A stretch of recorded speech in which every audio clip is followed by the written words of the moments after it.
Vibrant music teaching. Proven and practical Tips, strategies, and ideas for music teachers.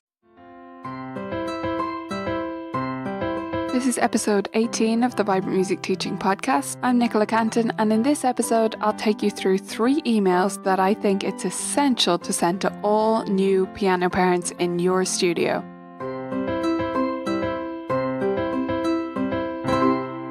Well, hello there, lovely music teachers. In this episode, I want to talk about what you might call onboarding emails for new piano parents. And in this hemisphere where I am, we're actually heading into basically our 3rd month of the year, of the academic year. November is when students are really starting to settle into lessons and new piano parents are starting to get used to how your studio works. Now, if you're in another hemisphere, this might be even more relevant because over December, when you're off, and when you're off in this hemisphere too, you might be thinking about, okay, how can I serve students better when they first join my studio? Because I think this is a huge factor in how long they stay at lessons, how successful they are, how well their practice habits develop. If we can bring them into our studio more effectively and treat those beginning months with a lot of care, I think we can have better retention rates and overall happier students and parents. So today I want to share with you 3 emails that I think it's essential to send to new piano parents. Now, even if you've missed the boat a little bit on when the timeframes I'm giving you for these emails, I think it's absolutely fine to still send them out. They'll still be beneficial. But I want to encourage you to set up a system now that you can use in the future.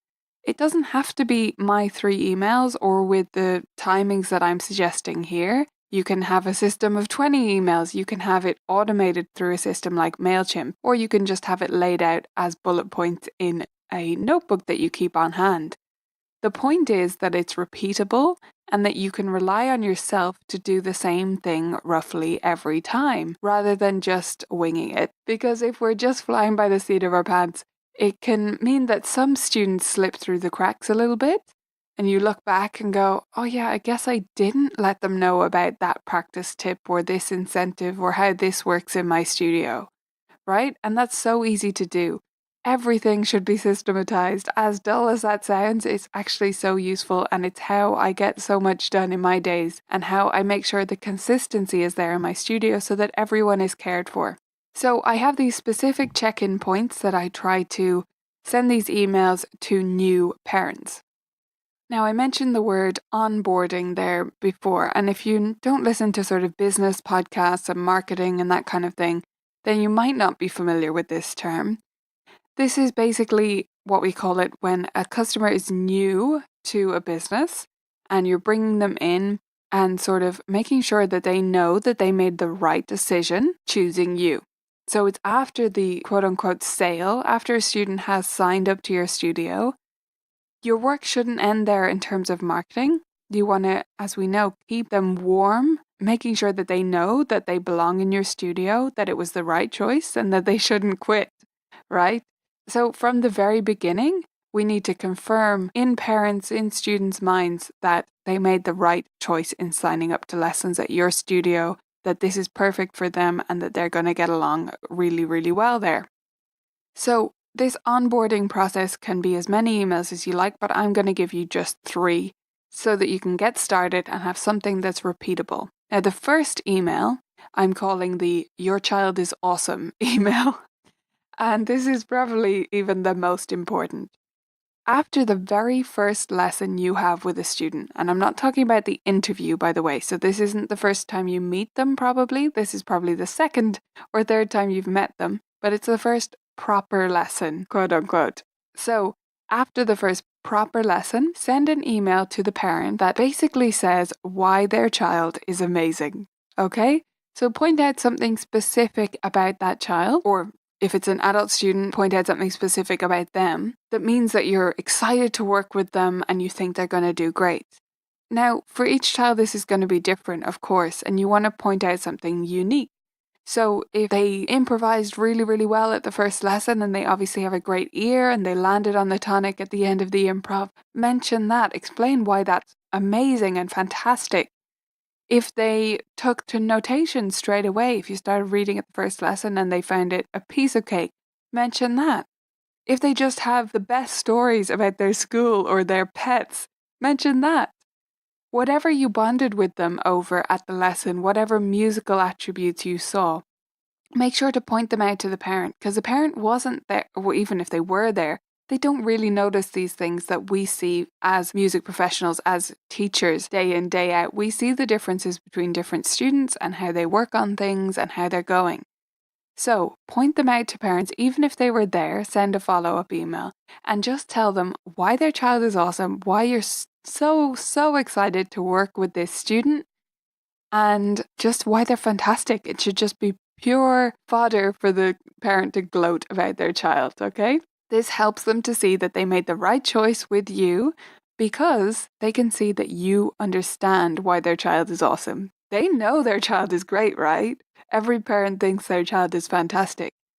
But if you can see it, if you can see the unique special factors in that child, that helps them to see, oh, this was the right choice. This teacher gets us. She's the one for us. Okay, so that's after the first lesson. Email number 2 is about 2 or 3 weeks in. I would recommend sending this out, depending on your preferences and how it works in your studio. 2 to 3 weeks in, you're going to send an email that is the practice support email.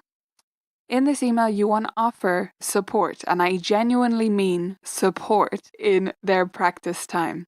So this is not an email to give out about a student not practicing.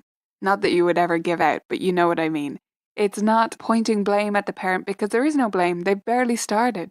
And they probably are practicing already because students at the very beginning are pretty excited to get to the piano and it's not really a problem.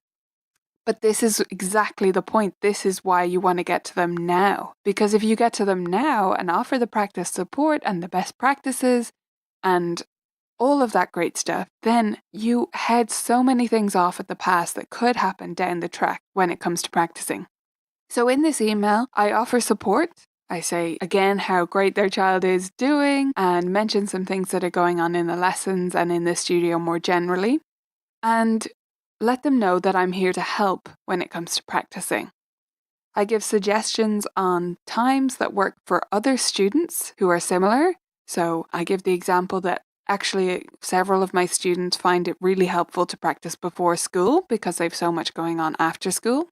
So if they're early morning risers, then that might be a great fit for them. I also mentioned that a lot of people tie it to homework, that they just do it as part of that, or that they'll often do it while mum or dad is making the dinner so that if the piano is nearby, they can shout in and out and encourage them while the dinner is on the stove. So I make suggestions like that, simple things about establishing a routine, and again reiterate, as I've already said to them by this stage several times, that routine is what we want. I want them to establish a routine. If the child is resistant on any days of practicing, get them to piano to play something. It doesn't matter what it is on those types of days, it's that they play something. If all they do is get there and make up their own song on the black keys, awesome, I love it, go with that. If all they want to play is a rote piece they learned at the very first lesson and they're 2 months in, that's fine. That shouldn't happen every day, but on the days where there's resistance, keep the routine over everything else. It should be a habit. There should be some piano happening every day or 5 days a week, whichever you want to say. So those are my suggestions to do with the routine. Then I'll give some specifics about stuff to do with the repertoire their child is working on, or their method books, or stuff like that. So if a student is in Piano Safari, for example, I'll let them in on, okay, the sight reading cards, and this is how those work. Rote pieces, this is where you can find the reminder videos if you need them. Encourage them again to listen to the listening tracks that come with Piano Safari rote pieces, stuff like that. Tips about their actual repertoire, whatever that student is learning. And throughout that, I give them links to where they can download those tracks or find the videos, other resources, video tutorials of how to do various things, so that I'm supporting them. And while I'm writing this, I have in mind whether the parent has a background in music or not, and to what level and what instrument, because I have all of that on their enrollment forms. So I'll have made a note of that to myself. So if the mum is all the way up to grade out piano, I'm not going to be talking down and explaining things that she obviously doesn't need explained. But I am going to explain the things that probably weren't the way she learnt, like the Piano Safari sight reading cards. Those are unusual. That's certainly not the way most parents, as in that generation, my generation, that's probably not the way they learned. They probably learned note names and were drilled on them, and they never really thought about intervals, although they instinctively picked them up. Whereas we're going the reverse with something like Piano Safari, where we're talking about intervals, landmark notes, and not emphasizing note names in the beginning. So I'll explain it from that perspective if they have piano experience, and if they don't, almost so much the better. All I need to do is encourage them to just think about it logically. They may not have a background in music, but they absolutely can read these beginner type pieces. They can support their child in practice. All it takes is paying attention to simple things like patterns, and they can learn alongside their child. That's totally fine. So I'll give them some tips, as I say, about specific repertoire, method books, and how all these things work. Some stuff about the piano routine and the practice routine. And then lastly, I'll encourage them to get in touch. Make sure they know that I want them to email me if they have a problem, if they don't understand an assignment I've written, if they think I've written something in error or a page number is wrong, fine, email me. I found even as much as I encourage this, it doesn't overwhelm me. I don't get that many emails. I get far more emails from teachers on that side of things, but my piano parents, it really is very manageable. And it's much better for me if they email me midweek than if they arrive at the lesson the following week and say, actually, we had no idea what this meant. That makes me feel really bad because I wasn't clear enough with my instructions. They were worried about what to do at home. It didn't make them feel good, and I'm aware of that. So I want them to email me midweek if something like that comes up, and I make sure to make that as clear as possible. Like I say, it's really very manageable on my end. Okay, so that's email number 2. So far we've sent "Your child is awesome" straight after the first lesson. Then we've sent the practice support email 2 to 3 weeks into lessons. And the next email we're going to send in our system, it might not be the very next email we send, but the next really important landmark email for me is the surprise proud parent moment. Not a very catchy title, but this is going to be maybe between a month and 2 in. So I would say around 6 weeks in, something like that. When it's starting to become more the norm, they're settled into lessons, practice is in some kind of a routine or not, and it's just becoming standard that piano is part of their week. It's not really new anymore. This is when I really want to get in touch with them and make them give them an opportunity to be proud of their child. So it's not that they're not proud of their child anyway, but if you think about something like soccer, any sport, or even something like art, there would be much more obvious moments for mum or dad to yell a bit, to give them a high five, to say all these awesome things. In piano, we have maybe 2 recitals a year, something like that. It's not really that frequent. If you think about having a hockey game every single week or every few weeks where they can cheer them on and get them ice cream afterwards and all that stuff. Or if they're taking an art class, they would have something to bring home with them every week, a little clay pot or a drawing or a painting or something, and they could put it on the fridge, they could put it on the shelf, they can take a photo of them with their art and send it to grandma. That doesn't really happen enough with music. And it's actually one of the things that makes music feel really lonely, a bit isolated, especially piano, because they're not going to join an orchestra or anything with it. And I do lots of things to stop that happening. But one of the ways that we can make it a little bit more social, give parents more opportunities to cheer them on, is simply by recording things at the lesson and sending it to the parents. And especially if the parent isn't there. If the parent is there, all this takes is turning around to them and saying, wasn't that awesome, engaging them in the lesson. Don't let them sit on their iPhone. But if they're not in the lesson, like many parents aren't, then sending them through a recording can make a massive difference. And one of the big things you can do with a recording that they won't have experienced, even if they're heavily involved in their child's practice, is you can play a duet with them. And in beginning method books, beginning repertoire, even up into early intermediate stage, stuff sounds way better with duet part, with the teacher underneath supporting everything, providing harmony, providing richness, and all of that. In some cases, even the actual melody is basically in the teacher's part. And the parent never gets to hear that unless you send it to them. So if you don't have permission to send them a video is more fun for them to watch. But if you don't have permission to do that, just record audio. You can just download a voice recorder app on your phone and record just the audio and send it through. And that way the parent gets to celebrate and play it for everyone they know and send it to people and all of that good stuff. And it gives them that moment, that opportunity to heap praise on top of their child, which is so important. So it could be a duet, it could be an improvisation if you're doing a lot of that. Again, with the duet part underneath, anything you're working on, especially when it has your part together with the student, so that the parent can actually hear that and hear how amazing their child is doing after only 6 weeks or 8 weeks or so. It really is such a valuable opportunity. If you're worried about how to send these videos through, I'll give a quick tip on that. So if you have permission to share a video, I recommend you simply upload it to YouTube and set it to unlisted. I went into this in a little bit more detail in one of the Q&A episodes, a few episodes back, if you want to check that out. But basically, upload it to YouTube, set it to unlisted. That means that no one will find it in search. So only people who get the direct link to it are really going to look at it. So it minimizes the possibility that random people are going to find it on the internet, but it's not absolutely secure. So you can't do that if you don't have permission to share on YouTube at all. If you're going to send the audio, you can probably get away with sending that via email because the file won't be quite so big. If you need more help with workarounds with that, just get in touch with me, write a comment below, or email me if you have more queries on that. Maybe I need to do a follow-up episode all about that because I do get a fair few questions. But basically, upload to YouTube or email it or send a Dropbox link. And you'll provide that amazing proud parent moment. So those 3 emails again, guys, to review.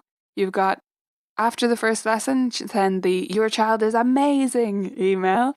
Then 2 to 3 weeks in, send practice support. Offer some support with practice and some tips and some valuable insights. And then 6 to 8 weeks in, send some kind of surprise proud parent moment. Send them a recording of a duet or an improv you're doing together so that they can cheer their kid on. The most important thing with all of this is that you put in place a system. It should be repeatable, as I've repeated. So make sure you start a list for yourself, set reminders in a calendar, whatever way you like to manage these types of things. Make sure that you have something in writing, something as an actual system, and add to it as you go. If there's an email that you send out at a certain stage with a new student and you think, actually, I should send this to all new students at about this time, then put it in your system, start to build it up and create little templates for yourself. So you just need to fill in the appropriate details, but you have some kind of a formula to work with that you personalize to each student. Okay guys, so the show notes for this, where I'll put links to stuff I've mentioned, are at vibrantmusicteaching.com/18. I hope that this has been useful and that you'll start to put some of these systems into place. And until next week, have an awesome week and happy teaching. Bye for now. I'm going to be talking in the coming weeks about recitals and how we can make them more exciting, and some tips on improving your students' recitals. Vibrant Music Teaching members can now find a set of recital program templates and posters for their recitals where they can literally just make things nice and simple for them. So those are in the library right now. If you're a Vibrant Music Teaching member, hop on over and check them out. And if you're not a member, why aren't you? Go ahead and sign up at vmt.ninja today, and I'll catch you on the inside.